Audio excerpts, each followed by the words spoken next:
இன்னைக்கு நம்ம ரொம்ப சீக்கிரமான செயல்முறையில செய்யக்கூடிய ஏசியன் முந்திரி வறுவலை நான் செய்ய போறேன்.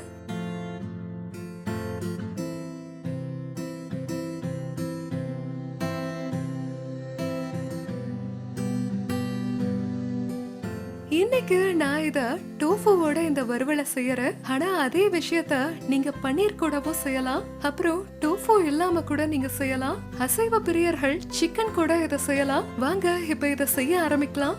இப்ப காய்கறிகளை வறுக்க நான் இங்க இந்த கடாய எடுத்திருக்கேன். இத அதிக வெப்பநிலையில நம்ம சூடு பண்ணிக்கலாம். அப்புறம் மொத்த சமையலுமே அதிக வெப்பநிலையில தான் இருக்கணும்.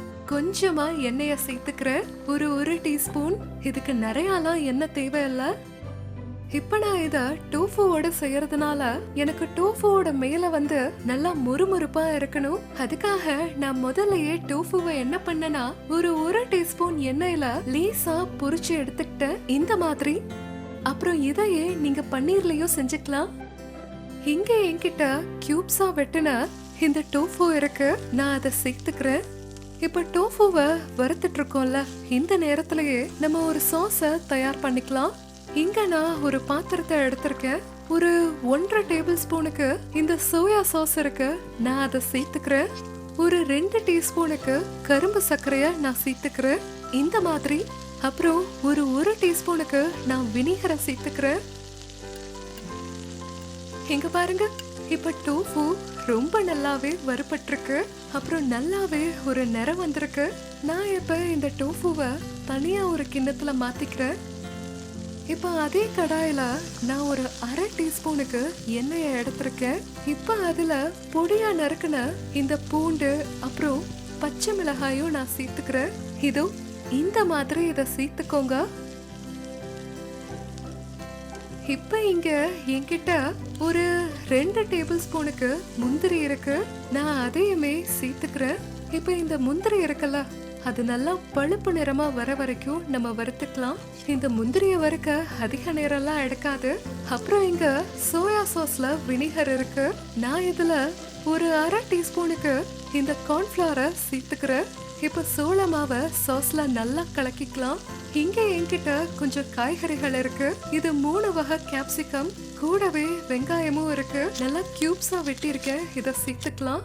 இப்ப காய்கறிகள் இருக்குல்ல, இது 100% சமைக்க வேண்டாம். ஆனா ஒரு 20% சமைக்கணும்.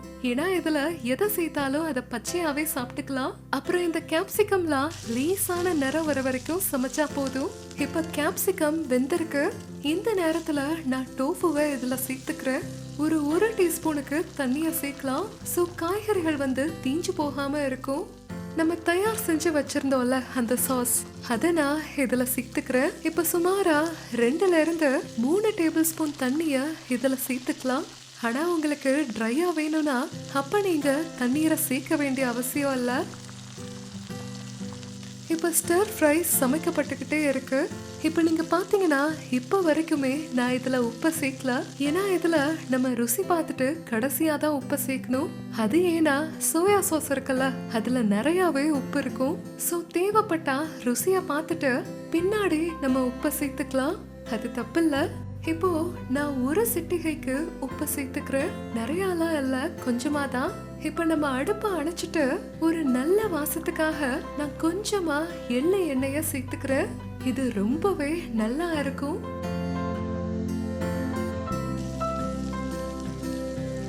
இப்ப இந்த வறுவல் இருக்குல்ல, இத நான் பரிமாறுற தட்டுல மாத்திக்கிறேன். இது சூடா சாப்பிட ரொம்ப சுவையா இருக்கும். அப்புறம் இந்த வறுவலை இப்படியே இல்லாட்டி சாதத்தோட சாப்பிட்டுக்கலாம். அதுவும் ரொம்ப சுவையா இருக்கும்.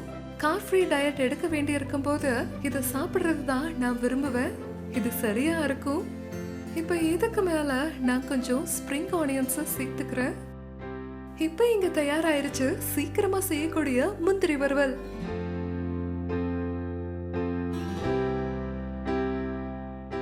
ரொம்ப ஹெல்த்தி, சுவையா இருக்கு. திவாலிக்கு அப்புறம் சாப்பிட இது சரியா இருக்கும்.